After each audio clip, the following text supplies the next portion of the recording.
예, 안녕하세요. 예, 이 줌하고 유튜브로 이렇게 만나 뵈었는데 지금 여기 와 뵈니까 마음이 좀 새롭고 또 오늘 끝나고 나면 더 많은 분들이 이렇게 함께 하신다고 생각하니까 가슴도 떨리고 기분이 참 좋네요. 유튜브에 우리 줌에서 계신 형제 자매 분들도 인사드립니다. 반갑습니다. 안녕하세요. 네. 성가대 찬양도 새롭고 우리 이태림 자매의 기도의 간절한 기도도 저희는 귀한 감동을 줍니다. 김성수 형제님이 사회가 막 너무 이상하게 말씀이 크게 나가가지고 제가 좀 당황스러워졌는데 이 말씀 제목도 만만치 않습니다. 그죠? 당연함의 위험한 충돌? 이거 도대체 무슨 말인지 어색하고 낯설이라고 생각됩니다. 선한 싸움은 알겠는데 제대로 돌파하기 이게 또 뭐냐 골치 아프다 이런 생각을 아마 하실 겁니다. 근데 걱정 안 하셔도 됩니다. 이게 내용으로는 그렇게 단어는 좀 낯설지만 내용은 금방 이해할 수 있을 것이라 믿습니다. 여러분 혹시 이제 코로나요? 우리는 걱정 없습니다. 하나님이 다 막아주거든요. 이런 말 들어보셨죠? 이거 어떻게 생각되세요? 기이하고 낯설다는 생각 안 드시나요? 그런데 당사자들은 오히려 당연하다. 뭐가 이상해? 오히려 그렇게 생각하는 사람은 이상하게 볼 수 있지 않겠습니까? 낯선 당연함이라고 하는 것은 이같이 서로가 자신의 당연함으로 서로를 낯설게 바라보는 사람들 사이의 엇갈린 마음, 생각, 습성을 하나로 묶어서 표현한 제가 금년도에 처음으로 여기 말고 다른 자리에서 한번 사용했던 그런 용어입니다. 아직은 정년화되지 않았습니다만 그냥 그렇게 편한 마음으로 들으시기 바랍니다. 이런 현상은 찾아보면은 참 많이 있습니다. 백마 타고 갑옷 입고 대선 출마를 선언한 거 보셨잖아요. 손바닥에 임금왕자를 써놓고 경선 토론하고 이런 모습도 봤지 않습니까? 집값 떨어진다고 자기 동네에 장애인 학교 못 짓겠다고 막는 집단행동, 석가탄신일에 조계사 앞에서 찬송가 부르고 오직 예수를 외치는 일, 이런 일도 그 중에 하나일 겁니다. 그거 참 좋다, 잘한다라고 박수치며 따라다니는 사람도 있고요. 그거 이상하다, 그거 비정상적이다고 비웃고 그런 사람도 있습니다. 저는 이런 낯선 당연함의 존재를 해외 봉사를 다니면서 처음 깨닫게 되었습니다. 그것은 우리가 어디 여행을 하다가 만나는 낯선 풍광 또는 특이한 생활 이런 방식과는 조금 다른 것이었습니다. 학교 건물은 비가 새는 것도 있었고 교정엔 소들이 마음대로 드나들고 있었습니다. 운동장엔 그 소가 버린 배설물도 있었고 온갖 쓰레기들이 날아다니고 있었습니다. 교과서는 비에 젖어서 색이 바래고 찢겨져 있었습니다. 근데 거기서는 교과서를 학교에 두었다가 집에 못 가져가게 하고 수업할 때만 사용하는데 관리를 그렇게 한 겁니다. 학교라는 곳에서 교육이라는 이름으로 참 낯설게 느꼈습니다. 그런데 그게 계속 유지되는 것, 그대로 남아있다는 게 그들에게는 제 눈에는 당연스럽고 이상하게 느껴지지 않는 듯 했습니다. 이상하게 느껴지면 그러지 않을 텐데 극명한 엇갈림도 있었습니다. 처음 1, 2년 동안은 대부분의 교사들은 시큰둥해하고 협조도 신용만 내고 있었습니다. 6개월마다 노트, 연필, 크레용, 옷, 신발 이런 것도 몇 상자씩 갖다 줬는데 가보면 학생들에게 나누어졌다든가 뭐 교육에 활용됐다든가 이런 걸 발견하기가 참 어려웠습니다. 참 답답한 일이죠. 교실 바닥을 타일로 바꾸고 뭐 그 지역에서는 처음으로 선풍기도 이렇게 교실에 달아주고 교실도 낡은 교실을 수리해 가지고 도서관도 만들었습니다. 근데 무덤덤해요. 실망도 컸고 원천적으로 불가능한 일인가라고는 생각까지도 들었습니다. 그런데 알고 보니 후원과 봉사에 대한 엇갈림이 거기에 있었습니다.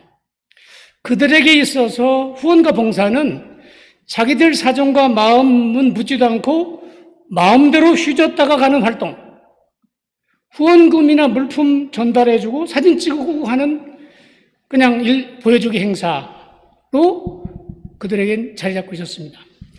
말은 그럴듯하게 하지만 몇 번 오다가 소식 없이 그만두고 말 것이라는 불신과 경계도 장벽이 되고 있었습니다.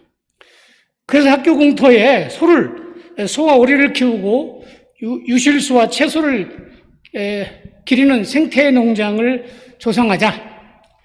그걸로 학교 급식과 교육 재정의 자활 기반을 만들자는 우리 계획이 그들에겐 낯설었던 것입니다. 후원과 봉사가 우리가 평생 할 수 없으니 우리가 끝난 후에 교사와 학부모들이 그 일을 맡아서 해야 될 거 아닙니까? 그러니 우리 역량과 시스템을 좀 갖춰 나가자 하는 이 설명이 도무지 이해가 안 됐습니다. 후원과 봉사, 정말 조심해야 되는 일임을 깨닫게 되었고 아주 정교한 접근이 필요한 일이다라는 것을 절절히 깨닫는 시간이었습니다. 참 감사하게 됐습니다. 다행히 이제 그 장벽은 파파야가 열리고 송아지가 좀 커서 새끼를 낳기 시작하면서부터 조금씩 무너졌습니다. 가난하다고 무시하고 도와준다고 무례하게 구는 후원이 아니고 말과 계획으로 끝나는 생색내기가 아니라는 어떤 믿음들이 이렇게 생기면서부터 그것이 좀 무너지기 시작했습니다.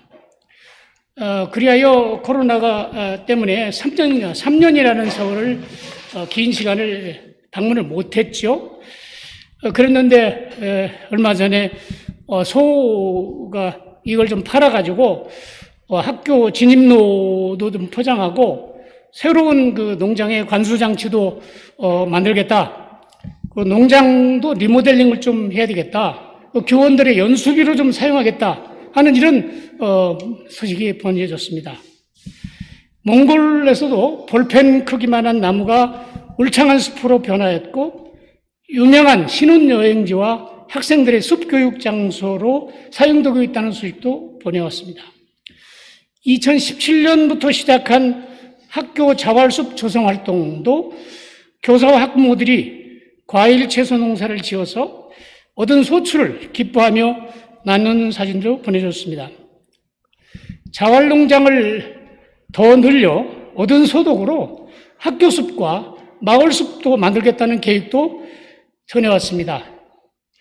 낯선 당연함이 서로 존중하며 가치와 기쁨이 가득한 당연함으로 완전히 바뀌는 길은 좀 아직도 멀어 보이긴 합니다. 그러나 한 걸음이 보람되고 기쁨이 있어 참 좋습니다. 자랑질 좀 심했나요?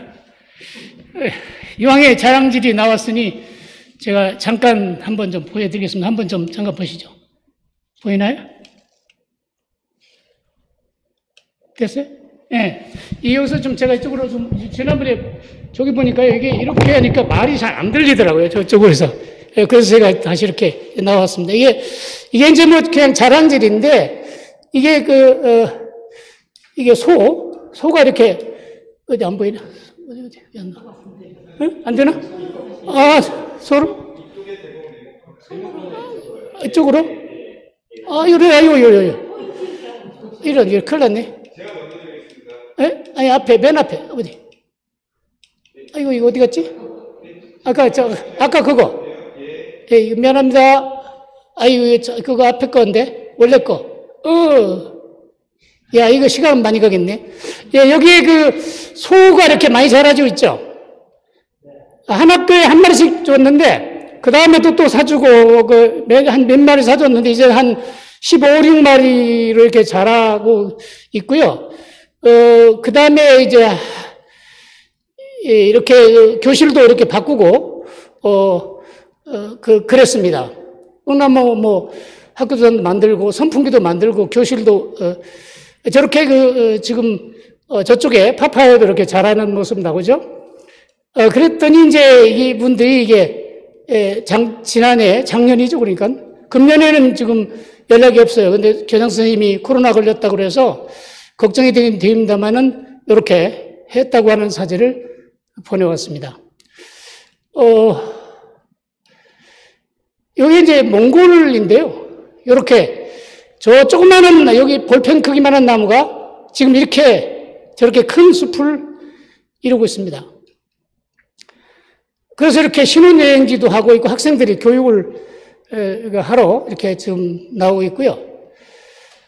그리고 이제 이게 2017년부터 만든 건데 금년도에 거의 5월부터 이게 날씨가 봄이 되고 있기 때문에 지난 7월쯤에 이렇게 도마도 채소 이걸 심어가지고 저 학교에 저희들이 가서 농장도 만들어주고 그랬는데 저 학교 보이죠? 왼쪽에.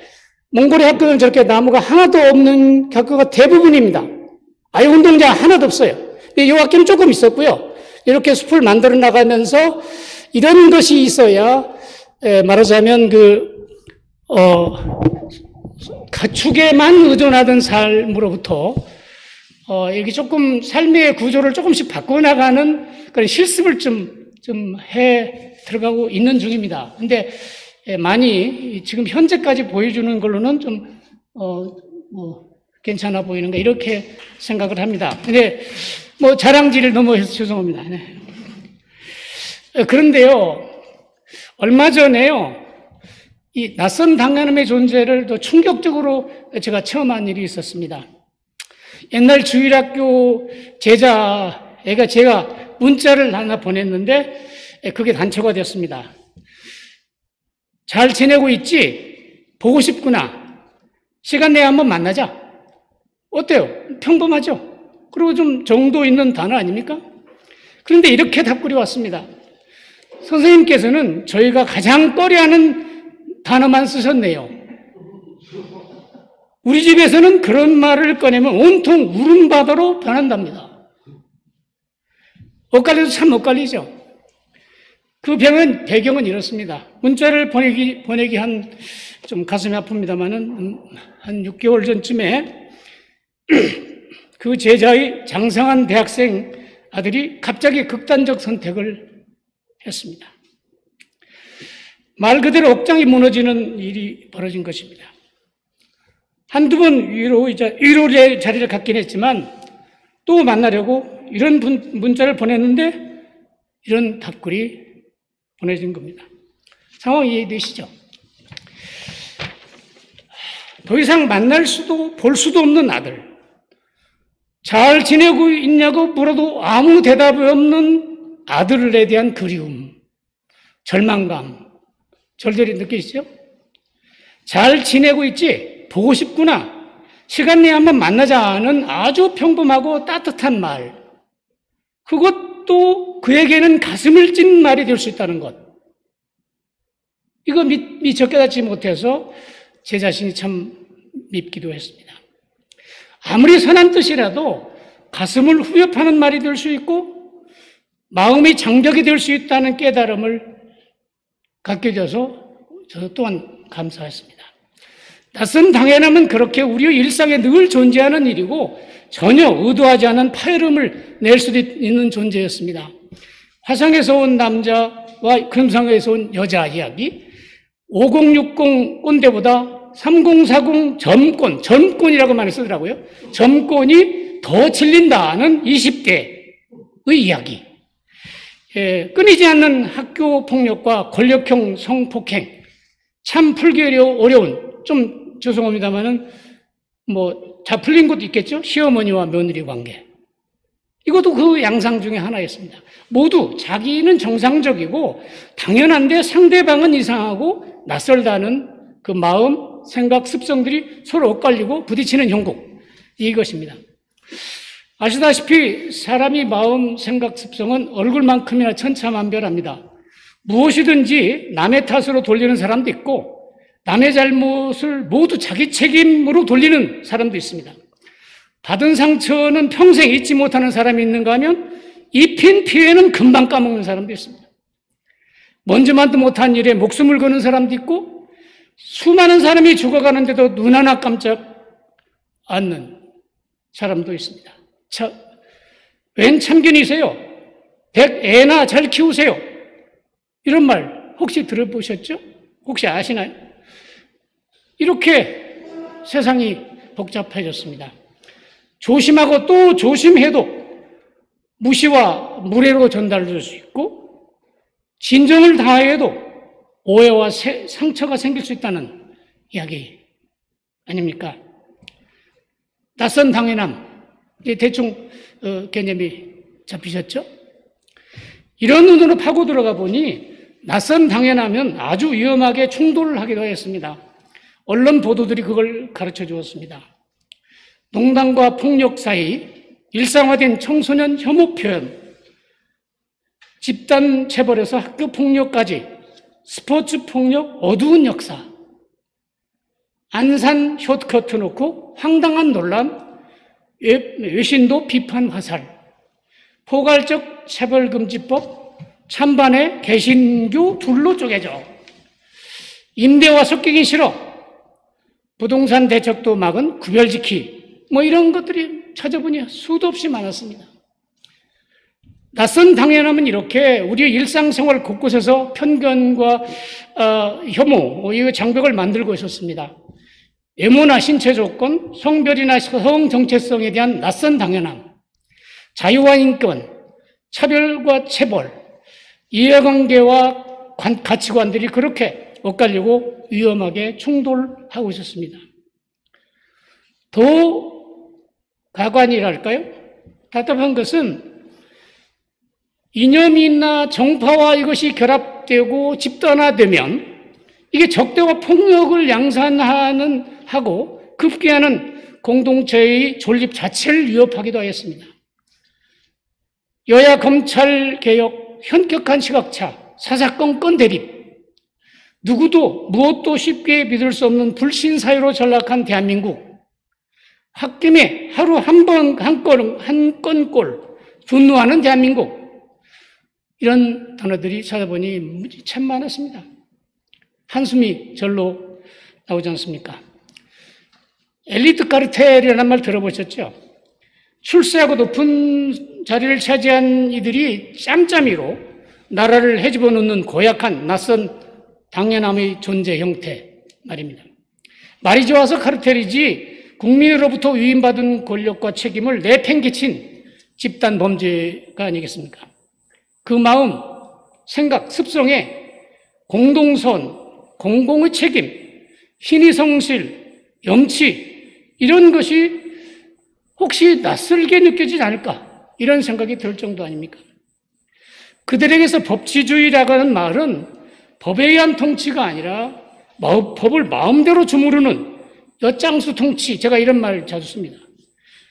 이렇게 한 것이 아닌가 하는 의심이 들 정도였습니다. 그 대열에 머리 좋고 공부 잘했다는 분들이 적지 않으니 망연자실하지 않을 수 없었습니다. 장로와 집사는 또 얼마나 많습니까? 너무 일방적이고 과장된 말인가요? 그러면 저도 참 좋겠습니다. 그런데 이런 위험한 통돌은 예수님 시대 또 초대 기독교 때에도 존재하는 일이었습니다.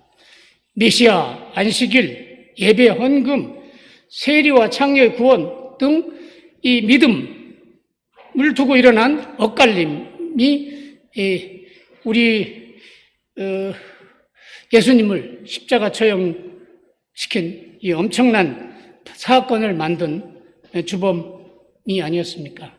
사도들이 서신에서도 사도의 권한과 책임, 이방 사람의 구원과 할례, 먹고 마시는 일을 두고 일어난 충돌들을 곳곳에서 만날 수 있지 않습니까? 이에 대한 바울 사도의 진단과 처방은 이랬습니다. 사람들은 스스로 지혜 있다고 주장하지만 실상은 어리석다. 자기가 무엇을 안다고 생각하는 사람은 아직도 그가 마땅히 알아야 할 것을 알지 못하는 사람이다. 오늘 읽은 로마서 14장 16절에도 여러분이 좋다고 여기는 일이 도리어 비방거리가 되지 않게 하십시오 라고 호소하는 글도 있습니다. 17절에는 그런데 성령 안에서 누리는 의와 평화와 기쁨이 핵심이다. 그게 본질이다. 이런 처방도 내렸습니다. 이 진단과 처방, 오늘의 한국 기독교에 대한 뼈아픈 경고이고 간곡한 호소라는 생각이 안 드시나요? 저는 그렇게 느꼈습니다. 온갖 편법으로 이루어지는 세습들, 차명계좌만 400개가 나왔다는 교회의 재정비리 이야기 들어보셨죠? 세금 한 푼 안 내고 받는 대형 교회 수십억 퇴직 전별금,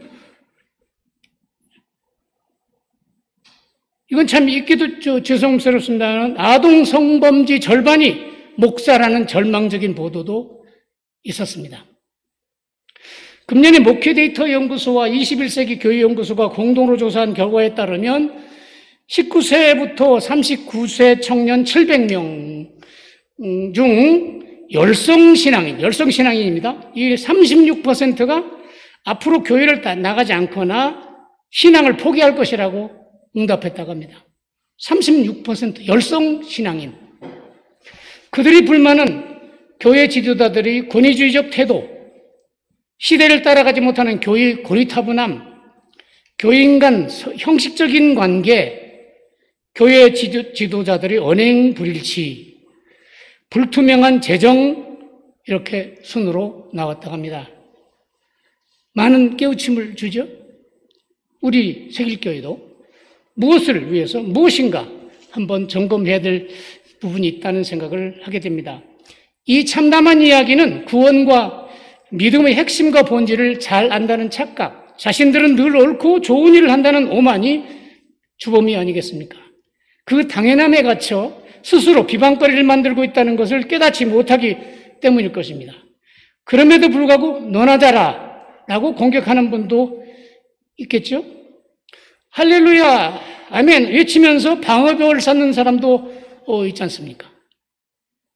한국 기독교의 쌓여가는 낯설다 못해 슬프고 절망적이기까지 한 이 엇갈림 어찌해야 할까요? 나라는 나라대로, 기독교는 기독교대로 제 당연함에 갇혀 핵심과 본질로부터 이탈해가는 이 위험한 충돌은 정녕 극복하기 어렵고 돌파할 수 없는 일일까요?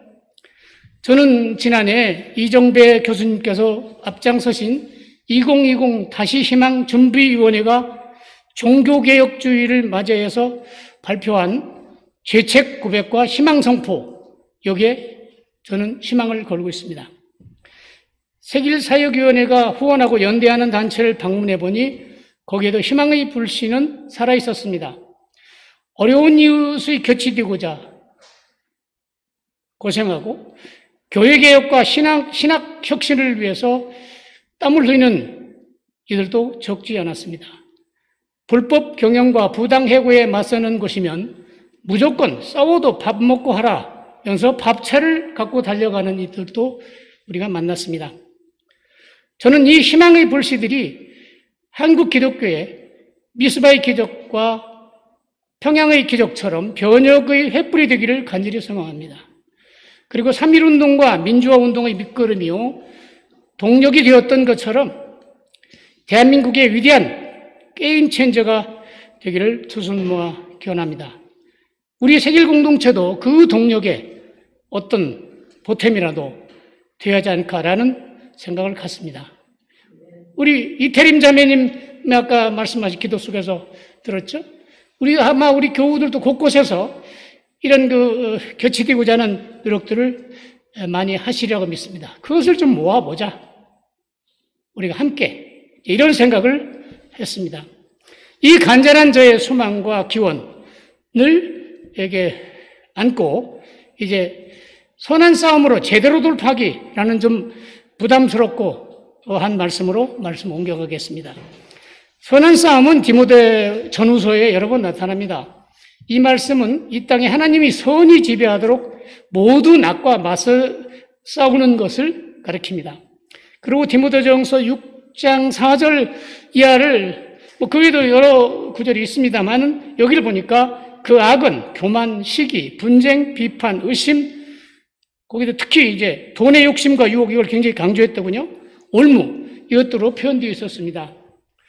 따라서 선한 싸움은 각자의 마음, 생각, 습성에 어느덧 자리 잡고 있을 또 앞으로 그럴 가능성이 있는 그런 내 안의 악들을 제압하고 물리치는 일이 최우선 과제라는 것입니다.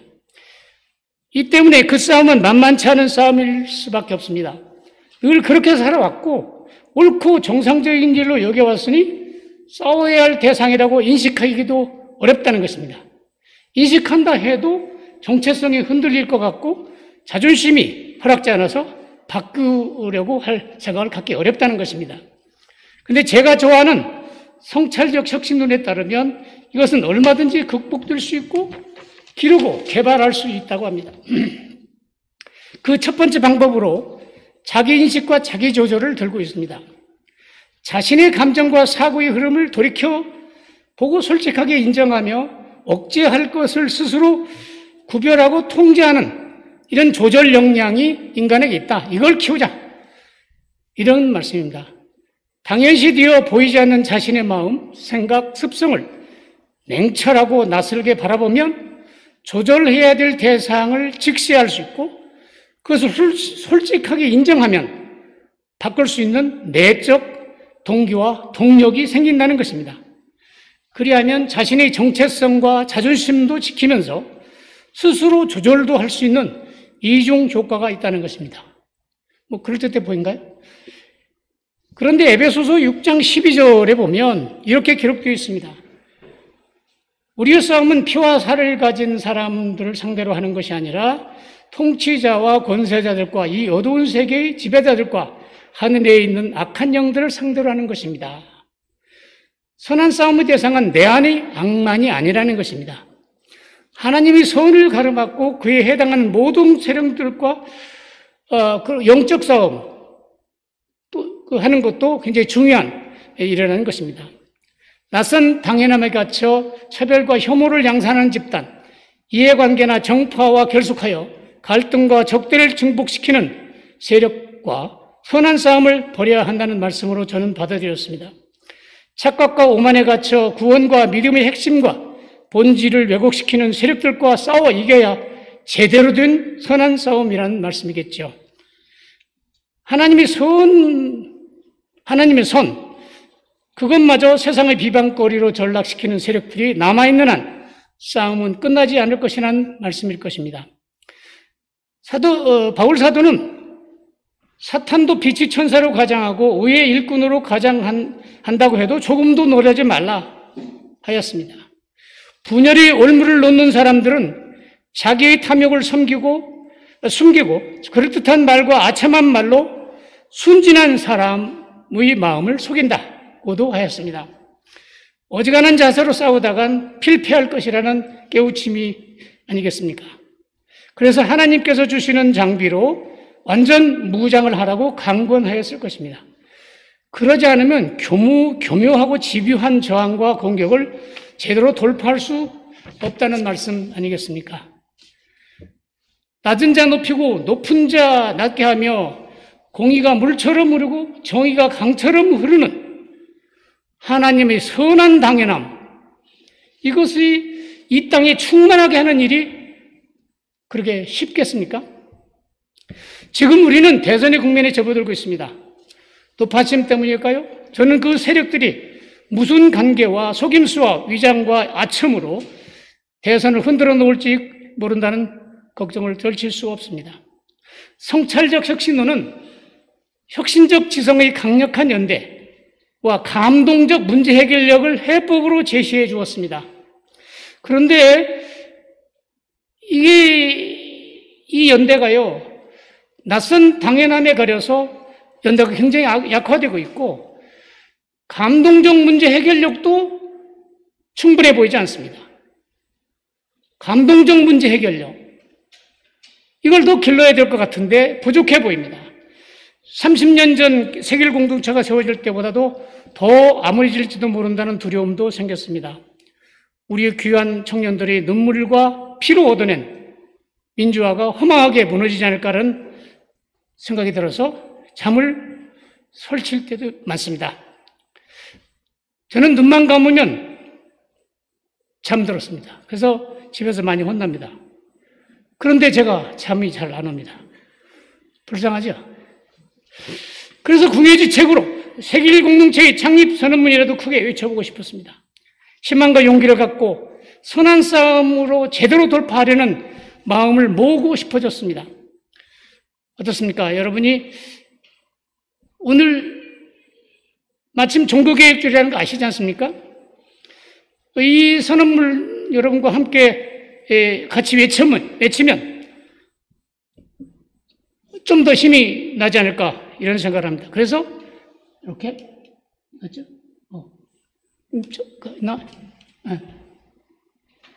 이거 한번 같이 우리 해보겠습니다. 이 땅에 하나님의 다스림이 이루어지는 그날을 향하여 오늘도 힘차게 괴롭지만 기쁘게 예수 그리스도의 안 나왔습니까? 예수 그리스도의 몸된 공동체를 가꾸어 나가기로 결단합니다. 이겁니다. 감사합니다. 기도드리겠습니다. 기도. 주님, 이 혼돈스럽고 절망스러운 시대를 선한 싸움으로 제대로 돌파할 수 있는 희망과 용기를 허락하소서. 우리가 혹 자신의 당연함에 갇혀 그 혼돈과 절망을 키우고 있는지 아닌지 깊이 돌아보게 하소서. 30여 년 전 두 주먹 불끈 쥐고 결단했던 그때와 같은 믿음으로 완전히 무장하게 하소서. 하나님의 선한 당연함이 이 땅에 지배하기를 학수고대하시는 예수님 이름으로 기도드립니다. 아멘.